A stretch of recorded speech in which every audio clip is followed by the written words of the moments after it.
بسم اللہ الرحمن الرحیم۔ السلام علیکم، میرا نام ڈاکٹر اسد محمود ہے۔ گزشتہ 20 دنوں سے بنگلہ دیش کی اندرونی صورتحال عالمی میڈیا کی توجہ کا مرکز بنی رہی ہے۔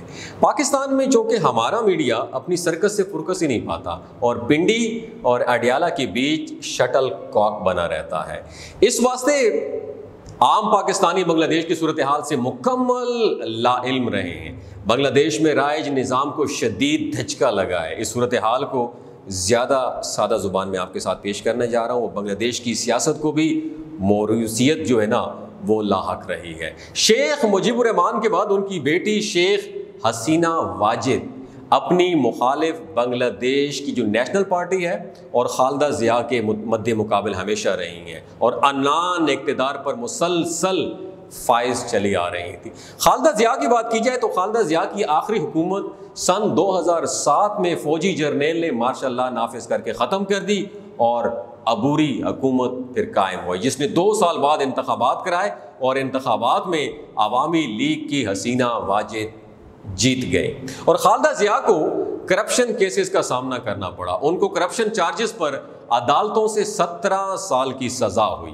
خالدہ ضیاء کو سن 2019 میں طبی بنیادوں پر 6 ماہ کے لیے جیل سے باہر اپنے گھر پر سزا کاٹنے کی سہولت دے دی گئی اور تب سے لے کر اب تک وہ 6 ماہ کا پیریڈ 6 بار دیا جا چکا ہے۔ خالدہ ضیاء اپنے گھر پر نظر بند ہیں۔ شیخ حسینہ واجد نے سن 2009 سے اقتدار سنبھالنے کے بعد آج تک مسلسل اقتدار پایا ہے۔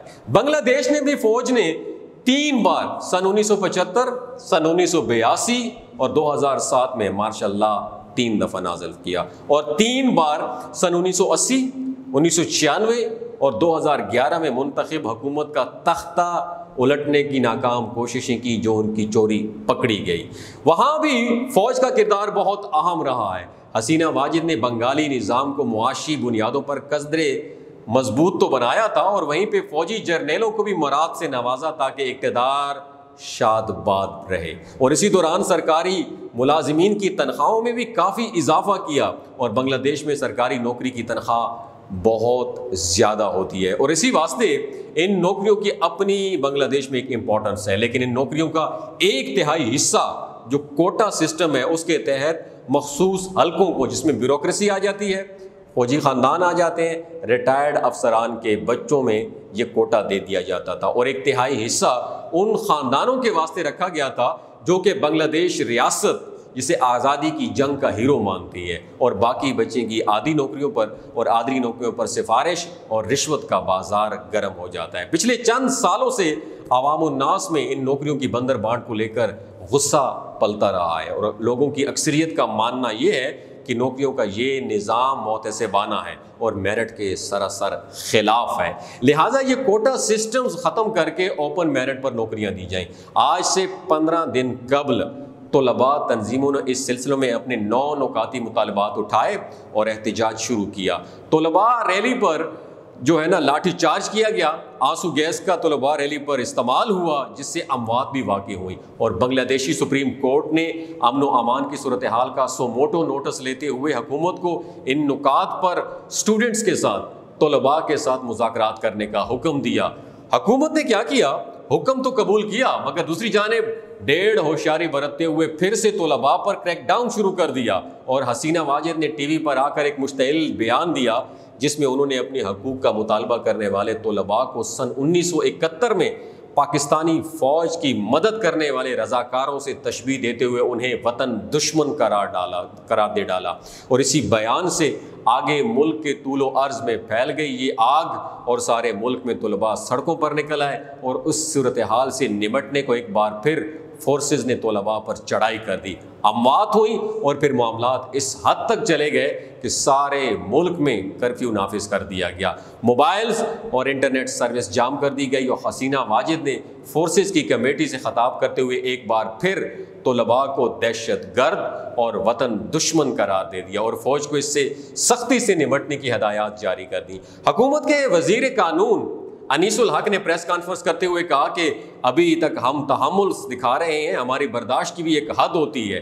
ملک گیر مظاہروں میں شدت بڑھتی اس حد تک پہنچ گئی کہ 300 طلباء جام حق ہو گئے، ہزاروں زخمی ہوئے، سارے ملک کا نظام مفلوج ہو گیا اور حسینہ واجد نے فوج کو پھر ہدایات جاری کی، اس سے قبل کہ فوج مداخلت کر دی۔ بنگلہ دیشی ریٹائرڈ فوجی افسران کی تنظیم نے پریس کانفرنس کرتے ہوئے تمام حاضر سروس فوجیوں اور جرنیلوں سمیت آرمی چیف سے کوئی ایکشن نہ لینے کا مطالبہ کرتے ہوئے حکومت ٹیک اوور کرنے کا مطالبہ کر دیا، طلباء کا ساتھ دینے کا اعلان کر دیا، اور آرمی چیف کو موقع ملا، اور پھر آج کا منظر عامہ جو ہے وہ آپ کے سامنے ہے۔ چیف نے حسینہ واجد سے استعفیٰ لے لیا ہے، ملک کا جو کنٹرول ہے وہ فوج نے سنبھال لیا ہے، اور حسینہ واجد کو فوجی ہیلی کاپٹر میں بھارت کے شہر جو اگرتلا جو ہے وہاں بھیج دیا گیا ہے، جہاں وہ بھارتی ریاست کی مہمان ہوں گی، اور بنگلہ دیش میں ایک مرتبہ پھر مارشل لا نافذ ہو چکا ہے۔ اب وہاں جمہوریت کب واپس آتی بھی ہے کہ نہیں آتی، یہ تو وقت ہی بتائے گا، اور طلباء تنظیموں نے اس اقدام کا خیر مقدم کیا ہے۔ دیکھنا یہ ہوگا کہ طلباء کے مطالبات منظور ہوتے بھی ہیں یا نہیں ہوتے، ایک نئی طرز کی فوجی حکومت کا قیام عمل میں آتا ہے، یا فوج عبوری حکومت سنبھال کر کچھ عرصے میں انتخابات کروانے کا ارادہ رکھتی بھی ہے یا نہیں رکھتی۔ البتہ کچھ انہونا یہ ہوا ہے کہ عوام وزیر اعظم ہاؤس میں داخل ہوئے، سامان لوٹ لیا گیا، اور بائے بائے قوم شیخ مجیب الرحمان کا دیو ہیکل مجسمہ زمین بوس کر دیا گیا ہے۔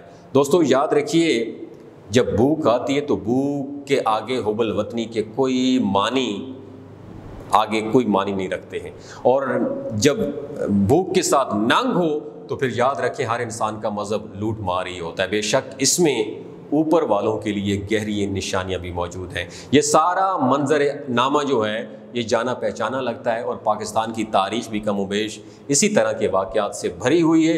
یہاں بھی جو حالات بن رہے ہیں اس کے پیش نظر ایک ٹریگر کی ضرورت ہے، اللہ نہ کرے اور پھر یہ صورتحال کسی کی کنٹرول میں نہیں رہ پائے گی۔ اللہ تعالی ہمارے حکمرانوں کو، اللہ تعالی ہمیں عوام الناس کو، تمام سیاسی پارٹیوں کو اسلامی تعلیمات پر عمل کرنے کی توفیق عطا فرمائے، اور ملک پاکستان کے لیے ایک پلیٹ فارم پر نہیں تو کم از کم اپنے پیٹ کے لیے ایک پلیٹ فارم پر یکجا ہونے کی توفیق عطا فرمائے۔ اگر کوئی بات بری لگی ہو تو دست بستہ معذرت کا طلبگار ہوں، اپنا اور اپنے ساتھ جڑے رشتوں کا خیال رکھیے۔ اللہ حافظ۔ اور آخر میں ایک انفارمیشن آپ کے ساتھ شیئر کرنا چاہتا ہوں کہ یہ جو گلگت بلتستان کے لوگ ہیں نا، ان کی ایوریج عمر 90 سال سے بھی زیادہ ہوتی ہے۔ You know Y? شلاجیت استعمال کرتے ہیں۔ شلاجیت کے اندر 85 منرلز ہوتے ہیں۔ اگر آپ چیزوں کو جلدی بھول جاتے ہیں، مردانہ کمزوری محسوس کرتے ہیں، اولاد جیسی نعمت سے محروم ہے، سپرم کاؤنٹ کم ہے، آپ کے ٹیسٹوسٹیرون ہارمون امبیلنس ہیں، آپ سدا بہار جوان نظر آنا چاہتے ہیں، خون کی کمی کو دور کرنا چاہتے ہیں، ہڈیوں جوڑوں کے دردوں سے نجات حاصل کرنا چاہتے ہیں، موٹاپا کم کرنا چاہتے ہیں، تو شلاجیت ضرور استعمال کریں۔ ایک بات آپ نے دماغ کی کھڑکیوں کو کھول کے آپ نے یاد رکھنی ہے، ہمیشہ آرگینک اور قدرتی چیزوں کا استعمال کریں، کیمیکل والے فوڈ سپلیمنٹ خودارہ آپ نے استعمال نہیں کرنے۔ اگر آپ شلاجیت کو آرڈر کرنا چاہتے ہیں، نیچے دیے گئے نمبر پر رابطہ کریں۔ 3 باتوں کا آپ نے خیال رکھنا ہے جو کوئی بھی نہیں بتاتا۔ حاملہ خواتین، ہائی بلڈ پریشر میں مبتلا افراد، اور 15 سے 20 سال نوجوان نسل جو غیر شادی شدہ ایمی سیکشول پاور کو بوسٹ کرنا چاہتی ہے، ڈاکٹر کے ایڈوائس کے بغیر استعمال نہ کریں۔ باقی سارے لوگ بے دھڑک اور سردیوں گرمیوں میں استعمال کر سکتے ہیں۔ بہت شکریہ۔